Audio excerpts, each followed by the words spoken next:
A common piece of advice when it comes to wood furniture is to stain it before you use it.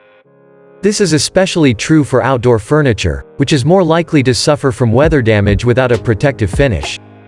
But what does staining wood furniture actually entail? What are the best methods and products to use? And how can you achieve the perfect finish? We will address each of these queries in detail in this detailed tutorial.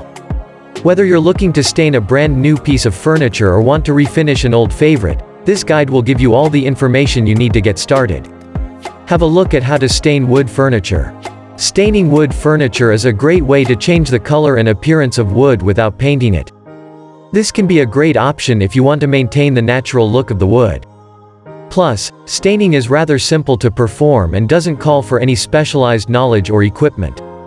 Read on for a detailed instruction if you're interested in staining your wood furniture. Everything you need to know about staining wood furniture, from picking the perfect stain to using it properly, will be covered in this book. 1. Preparing your wood furniture for staining. Sanding the surface is the first stage in staining wood furniture. This will help to create a smooth surface for the stain to adhere to and will also remove any existing finishes, waxes, or oils that may be present. You may skip this step if you're starting with a brand new piece of furniture.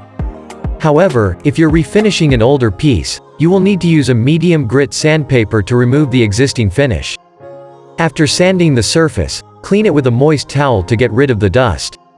2. Applying the stain. The next step is to apply the stain. For best results, use a lint-free cloth or a sponge brush to apply an even layer of stain to the furniture. Work in tiny parts and be careful to remove any extra discoloration as soon as possible. Stain can be applied directly to bare wood or over existing finishes. If you're staining over an existing finish, be sure to test the stain in an inconspicuous area first to ensure that it will not remove the existing finish. 3. Finishing the stain job. Once you've applied the stain, you'll need to seal it in with a finish. This will shield the stain from deterioration and make cleaning it easier.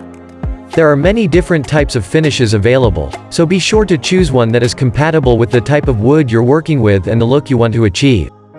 For instance, you may select a beeswax finish if you desire a natural appearance. Choose a polyurethane coating if you want something more robust. 4. Maintaining your stained wood furniture. To keep stained wood furniture at its best, it needs some extra cleaning and upkeep. For starters, always use coasters or placemats when placing cups or glasses on stained wood surfaces. Water spots are difficult to remove and can damage the finish over time. In addition, be sure to dust regularly with a soft cloth or furniture brush. Avoid using pledge or other aerosols because they can build up on the surface and attract dirt. And finally, when cleaning stained wood furniture, use only gentle cleaners like dish soap and water or white vinegar and water. Harsh chemicals can damage the finish and leave streaks or smudges behind. Staining your wood furniture is a great way to change its look and protect it from damage. It's also a relatively easy project that anyone can do. To get started, you'll need some wood stain, a rag, and a brush. Start by sanding your furniture to remove any existing finishes and to create a smooth surface. After that is finished, dust the furniture by wiping it down with a moist cloth. After that, use a brush to apply the stain to your furniture while going against the grain. Make careful to generously apply the stain and work it into all the crevices.